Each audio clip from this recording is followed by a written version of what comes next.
Alright, welcome back to my full playthrough of Oathsworn into the Deepwood. We just finished beating the Wurm, no casualties for the first time, and now we are lost in the Deepwood, trying to find our way to Wurm, I believe. Let's see if we can get there while braving the dangers of the Deepwood. We start off with some instructions. Open Mystery Box Z and place its contents nearby. You may look through the contents of Box Z.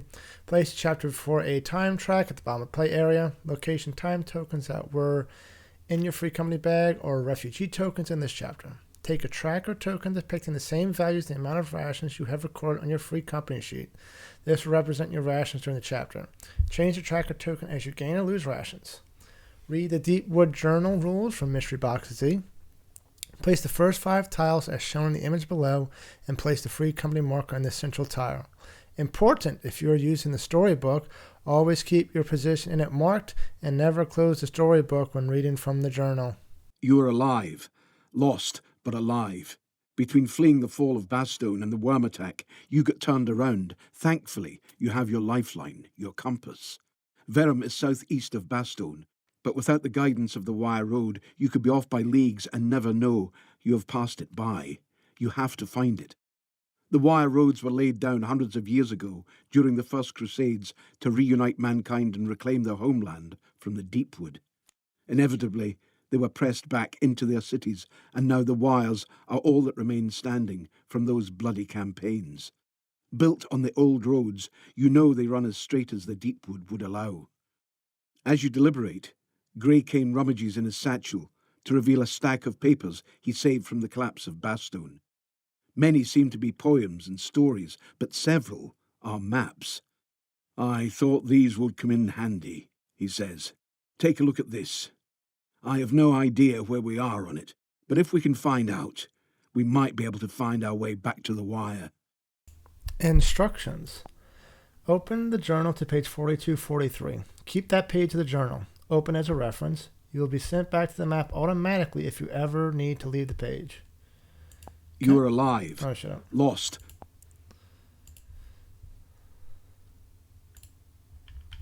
Okay, journal, page 42, 43. 43 is blank. 42 is this little map. Bastone's over here. Wurm's over here. And this was in the bag Z. It's a bunch of these tiles with these rules, which I should probably go over. Deepwood Journey Rules. The Deepwood Journey mechanic is a new form of navigation sometimes used while in the Deepwood. There are 2 types of standard tiles, clear and blocked. Clear tiles represents area where you can forge a path. Blocked tiles areas you cannot travel to, represented by fog. The tiles are not numbered, so you do not need to place standard tiles in specific places. The tiles are connected to one another along the north, east, south, and west sides. You can move between the tiles when told to choose a direction. When you choose a direction, perform the steps on the back of this cord in order. The orders are move the free company marker onto a clear adjacent tile. Add any one-time token or location token to the time track. Do not use refugee tokens. Complete any time track triggered events. If using the companion act, ignore any journal entry triggers on the time track. The app will automatically display these. Okay, so we don't have to worry about that. We're using the app. 3, complete any time. We already said that. 4, go to the new entry for the direction you just chose in either companion app or storybook. If you're using the storybook, we're not using the storybook. 5, place new tiles. See rules cord 5. 6, read the entry for the new location you're in. And then 7, repeat steps 1 through 7 when chose to new location. We are ignoring this because we're using the app. Placing tiles. Upon entering a tile for the first time, you'll be presented with an image showing the central tile where the free company is and the surrounding tiles that connect its 4 edges. Place each of the tiles as shown. There's also a number of special locations in the Deepwood Journey Pack. Place those on the tile your free company is on when told to do so. And that is it. And our free company starts right here in the middle. Okay, so we have a choice. We can either go north or east. Wurm is to the southeast, so I guess we should go east and try to go from there. So let's see what we get. Your first day in the Deepwood has thankfully been a long one, Most who enter don't last more than a handful of hours under the canopy. But your party has made it through. The shadows lengthen, and you need to find shelter from what stalks the night. You call a halt for the day. Exhausted from the march and the weight of terror they have been carrying, the civilians slump against the base of the trees, and a few begin to build a fire. We have two choices. We can either stop them making a fire and tell them to sleep in the trees, or help them build a fire and prepare to bed down. We're not attracting any of the monsters of fire, so we're going to sleep in the trees. As one of the men draws some amber rocks from his backpack, you raise your hand. No fires. These people don't realize how dangerous it is to draw attention to yourself here. If you sleep by a fire, you're just warming the meal for the thing that eats you while you sleep. We'll sleep in the trees. Now, get up and climb. Before long, the party is off the floor and hidden amongst the dark limbs of the sprawling trees. Later that night, you wake to a thud from the darkness beneath you. Something big is moving below. Terrified eyes look to you from amongst the branches, and you raise your finger to your lips. Hands clasp over mouths. Some begin to shake in fear. The thing below you sniffs. A deep, predatory rumble rolls from its throat. Then a snapping, wrenching noise can be heard. There is an animal's squeal in the dark, and then silence. The beast has found prey, but thankfully it is not you. It lumbers away, followed by a collective sigh from those clutching the tree limbs. You look to Greycane, leaning against a trunk with his legs stretched out before him. He has slept through the whole thing. Boy, he's a heavy sleeper. Instructions. All Oathsworn gain a defense token. Neat. Instructions. Place a waystone tile here. A waystone from a previous age stands before you. You pull the moss and scum from its surface to reveal the inscription below. Time has worn thin its lettering, and you can only make out small indentations on its surface. Greycane comes to your side, proffering the map. There seems to be two locations on the waystone. Checking your compass, the top one points southwest, the bottom inscription points south. You know Wurm is southeast of Bastone. Instructions. Open the journal to page 44 and 45. I may look at both pages, okay? Here's a new map. We're in the middle of a waystone. 44. This is the same map on page 42 and 43. Okay. 43. Okay, we have Macon-Dake southwest. Southwest and south. There's cities here that's southwest and south. So we could be right here. And Wurm is almost completely due south of that. That is as good a place as any, I guess. We will keep going due south until something suggests otherwise. Early in the afternoon, as the party rests, Bram approaches you. He looks embarrassed and eyes your oath marks. I don't mean to tell you your business, but I reckon we need to think about rationing. You're all soldier types, you know. An army marches on its stomach. These people are not like you or Greycane, though. They'll eat their stores too quickly. You nod. It's easy to forget how little civilians think about these things. You decide to act. Instructions. Perform a reasoning check, difficulty 4.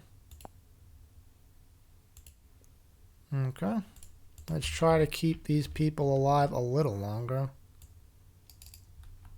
We'll roll 3 white dice, see what we get. That was not the roll.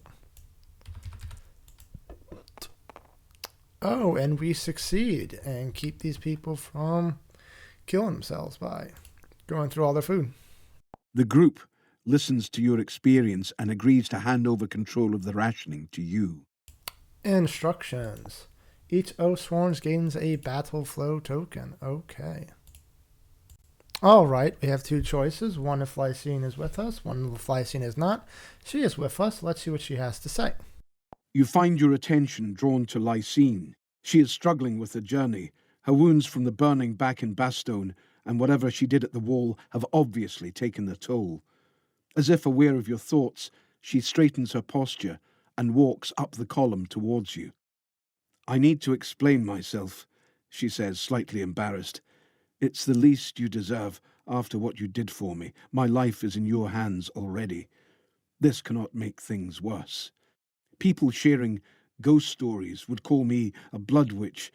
I cannot do what they think, though. I can twist blood when it is outside of the body, but I cannot turn men to puppets or boil blood in your veins. I don't know how it works. I can just feel the blood. She trails off. I want you to know I have never hurt a person on purpose. You try asking her more about it, but she is loath to speak more on the subject. Okay, we appear to have hit a wall. We will keep going east then, since that is the direction we are heading. Instructions. Draw and resolve a Deepwood event. No. Kidding. Let's place the tokens down first. Deepwood event. Let's shuffle first. Bah. We get 4. You see the sky darkening and can smell rain. A storm is coming. Each Oathsworn performs a reasoning check, difficulty 5. For each Oathsworn that fails, archive 1 curative cord from your injury deck. As you have failed to properly protect your supplies against a downpour, then shuffle your deck. Ew. Well, we've only got the 2 curatives in here, right? Nope, that's the curatives. Where's the injuries? Here they are. Curative. Yeah, we only got 2 here, so we are probably going to lose all our curatives.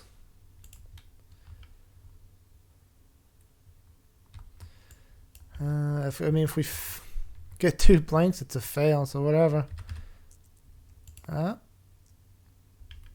That's a crit. 1, so we lose 1, and let's do it one more time. Crit, that's a success. Let's do it for bear. Can we get 5? No, so we're going to lose both our curatives. Darn it. This is that one and that one.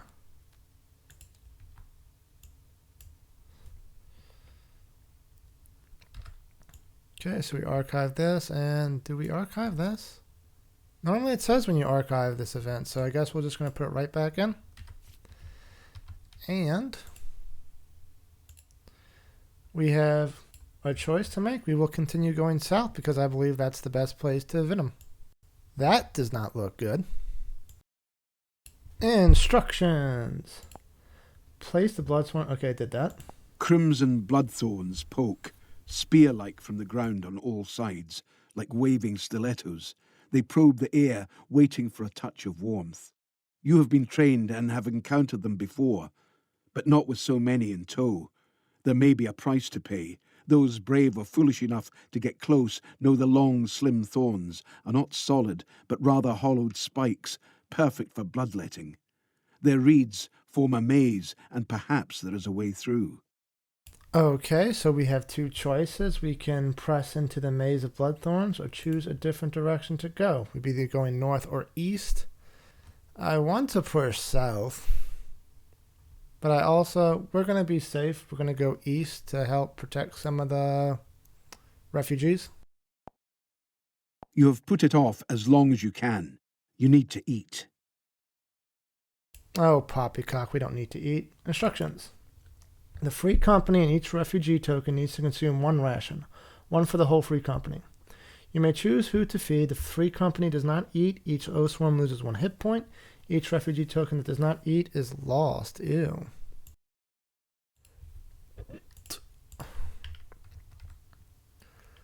So we have 8 refugee tokens and only 17 rations. So we need 9 food right now. Ew. Well, we're doing 1 for us. No question about that. I don't want to start another scenario with less health, so 16. How many can we afford to feed? Let's say 5. Yeah, let's say 5, so we will lose 3. Sorry, guys, you should have packed more food. And we have 2 choices: if we have dance as an ally or not. We do not have dance as an ally, so we will do the otherwise. We just set up some boards some more. We will keep going south. That seems to be the best way to Wurm.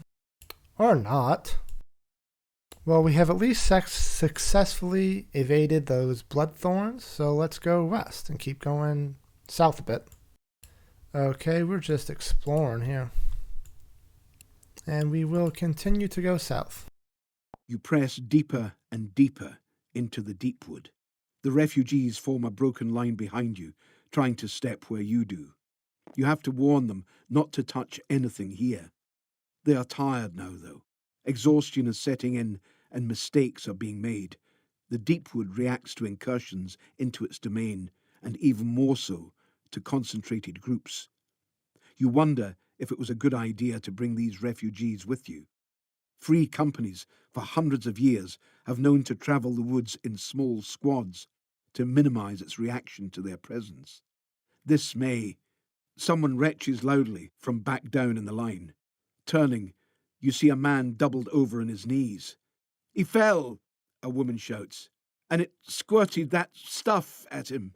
People are retreating from the man as you stride down the line towards him. At the man's feet is a cyst. The pink mound quivers, having disgorged its contents. He continues to retch as he tries to wipe off the small black spore clusters from his face and neck. Okay, well, this guy's dead. Instructions: perform a reasoning check, difficulty 4. Which we succeed with flying colors. A woman, obviously the man's wife, goes to aid her husband. Before she can touch him, one of you takes her by the arm and pulls her clear. She balks at her restraint. "Let me help him," she says angrily. "You can't," you reply. "No one can." The man continues to retch. The spores are working their way through his system, and you know they will slowly consume the man until his body collapses, creating a new cyst on the Deepwood floor. We have 2 options: put him out of his misery or leave him to the Deepwood. We're gonna put him out of his misery. Drawing your weapon, one of you brings it down on the man's head in a single smooth motion. The coughing stops, and a thin stream of a dark ash-like substance trickles from his mouth. His wife tries to scream, but you put a hand over her mouth to silence her. The last thing you need is to alert more danger to the group. One of you leads her gently away further up the column. A swift death at your hand was better than the fate that awaited him. Instructions: all Oathsworn gain a defense token. Neat. And we hit a dead end. Only choice is to go north. We need to go west, because we just went from the east. It's blocked off, so the west is the only place we have that. Otherwise, we're completely double backing on ourselves, and we know Wurm is to the southwest, southeast, something like that. So we're going to go west. The days are long, and the group shows signs of emotional exhaustion as well as physical. Being terrified all day takes a toll on the civilians. "Fleck for a fable," Greycane says, smiling. The group has paused for a rest, and the fableman reclines against a tree, his legs stretched out before him. He knows these people can't spare iron for a tale, as is the fashion with fablemen. "Well, seeing as you may be my last audience, I'll tell you anyway." He sits up and leans in, drawing the small crowd into his confidence. "The Eternal City, they call it, Wurm. 1,000,000 people, living, dying, loving and crying, all in one place. It's the greatest fortress mankind ever built. Walls so high you can't see the top. It has never been breached, not once. It is one of the few truly safe places left. Beneath the city are hundreds of miles of labyrinths, the first underways ever to be built. They go so deep, they say, it even reaches all the way down to a sunless sea where the great ones roam. They have so much food in Wurm, They have to parade the cattle through the streets in a line from the underways all the way to the markets of the old town. On hearing about food, the group perks up. Greycane notes this and smiles. Nobles prune orchards with plums and figs, and even the common folk spice the water with ginger. Once a boy fell from a window 3 stories up, only to land completely safe in a pile of puddings. Now the rest of the group are smiling. Above it all stands King Fabian, a mighty warrior, and more than that, a good man, one who sees justice is done for high and low alike. He is the son of the great King Mandrin, who crushed the Underway's gangmasters, finally making the water flow freely to the surface again after the 100-year drought. The ears of the group are peaked as Greycane continues to weave a tale of Wurm. With fascinating skill, he paints a picture of a hopeful land and the promise of a good living to come, if only they can get out of the Deepwood. You see the importance of what he is doing and let him continue. You almost want to believe it yourself, but one thing stops you. You have been there. More blocked off passages. Well, we already knew those were going to be there, so we're just going to continue to go west. You have put it off for as long as you can. You need to eat. Oh, Lord, how often do we need to eat here? Yeah. We have 11 rations and 6 people. One's going to us, so we're down to 10. Do we really need 5 people here? We'll go down to 3. Sorry, people. Y'all should have picked up the slack a little bit. Instructions. Draw and resolve another Deepwood event. Son of a... A fresh trail of blood leads off into Deepwood. Do you follow it? Yes or no? No, we're not going to follow it. There's enough blood here without adding yours to it. You move on. Okay, that gets shuffled back in. And we will continue to go west. Hopefully we find somewhere to stop soon. Well, we're blocked off with only one place to go, up north a bit. We are just completely going over. Well, the way it looks like this is probably the way it's supposed to go. So let's just see what's up north. We found a bridge. That's good. Instructions, place the bridge here. Yep. The shambling remains of a bridge stand in front of you. Although the river it once covered is now long gone, great stone supports jut out at an angle, caught in a slow, centuries-long fall as the Deepwood pulls the structure in. A Bastone guard stands on the bridge. He has heard your approach. In one hand, he holds a drawn sword. In the other, gripped tightly, is a church talisman. His stance is shaky, and his face is caked in mud and blood. Several other guards lie about, but there are no signs of life left in their scattered remains. "Stand back!" he shouts, pointing his sword shakily towards you. As you emerge from the woods, he sees who you are. He lowers the sword to his side and leans heavily against one of the stone supports. "I thought you were one of them, come to finish the job." We have 2 choices. If we have the exile in your free company or otherwise. We do not have the exile, so we do otherwise. He breathes heavily as you approach, your hands outstretched to show you mean him no harm. The fallen guards beneath the bridge have been torn savagely asunder. Their wounds are from primitive weapons, horns and rusted blades made by wild strikes with brute power and precision. Instructions. Perform a reasoning check, difficulty 4. I don't think I trust this guy. And we fail the reasoning check by a wide margin, so let's see what happens. "What happened, soldier?" you ask. Remembering his training, the guard stands straighter. He starts to say something, then stops himself. "Luck, sir," he says. "My squad and I were on the wall. That beast toppled it and we were thrown into the trees. Heaven knows how I survived, but I fell through a branch and made it to the ground. The rest of my squad was dead." I wandered about and ran into another squad headed out of town, joined them and made it here. That's when they came. Hooks came out of the trees and ripped the sergeant away. He screamed. Then they were on us. We took this bridge to gain the high ground, but those things, they may have walked on two legs, but weren't like any man I ever seen. They were like animals carving up the boys. One hit me and I fell off the bridge. I blacked out, and he must have thought me dead. When I came to, I heard a horn blow, and they ran into the woods not long after that, heading that way. He points across the bridge. I'm lucky, I guess, he says, standing among the ruins of his comrades. You go to the bodies of the guards and find some workable items. Instructions. Each Oathsworn gains one item of their choice in the Chapter 4 Corpsman items deck. Shuffle the deck afterwards. Gain Allied Core 12 Lucky and Deepwood Event Core 27 to your Deepwood Event deck and City Event 24 to your City deck. Okay, I guess I do trust this guy. He's fine. Okay, and we have a choice of directions. We're going to keep going west.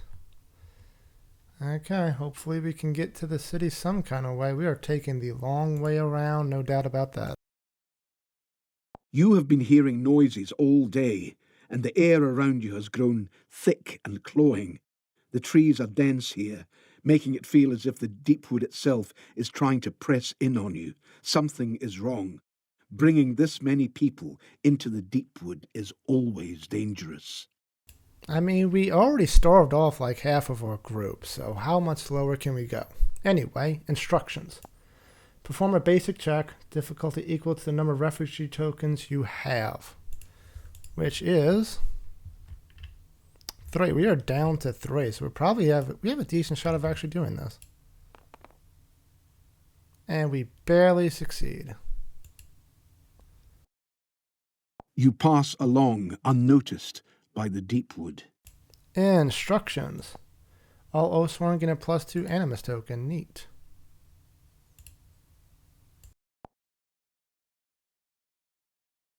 And as always, all our paths south are continuously blocked and unpassable. Terrible. Well, we will keep going west. And finally, we can start to go south again. Okay, let's do it. Well, this looks ominous. Instructions. All Oathsworn gain a redraw token. Nice. A village once stood here. You've already walked past what must have been smaller houses on the outskirts, although their remains are nothing but darkened stone walls now. No timbers, roofs or doors remain. Only a skeleton of this place still stands. As you approach the heart of the town, you imagine the many lives that would have bustled about here once. Walking through the dead village is like looking at a dead man. That same feeling pervades. The silence and stillness are eerily wrong. There is a faint cry. You draw your weapons and take cover behind a nearby wall. Peering around it, you see a mass of people huddled in the village square. Many look outward into the woods, more survivors of Bastone. They wield shovels and brooms in poor defence. They seem to be anticipating an attack from something or someone. Instructions. Perform a spot check, difficulty 4. Okay. And we succeed, even have a crit that we don't need. You see the tribesmen, masses of fur and bunched muscle, ready to pounce. The makeshift weapons of the refugees won't hold off a Scar tribe. This will be slaughter. You remain hidden. If you leave the people, they will die and the tribe will soon hunt you. This is your chance to take them first. Practiced hand gestures made in silence create your plan of attack, and you move into position. Bedecked in giant horns and fur, the brutish leader of the Scar tribe blows a horn. Roaring, the tribesmen leap from the trees and land among the refugees. Cries of terror fill the air. You seize the moment to attack. Instructions. If you have the mystery chest 4, open mystery chest 4. If you do not have mystery chest, open mystery envelope. Proceed to chapter 4, encounter in the encounter book. We found our next encounter, which is a whole bunch of savages. Instructions after the encounter contain the epilogue. Okay, so that was this episode of Oathsworn into the Deepwood. We did a whole lot of exploring into the Deepwood, all the way to, we started here, ended over here, taking the whole long way around. Unfortunately, we didn't get any of the special rules or unique items, but oh well, can't get them always. I hope I don't have to keep track of this map for next time, because this is just so big. Anyway, until next time, take care.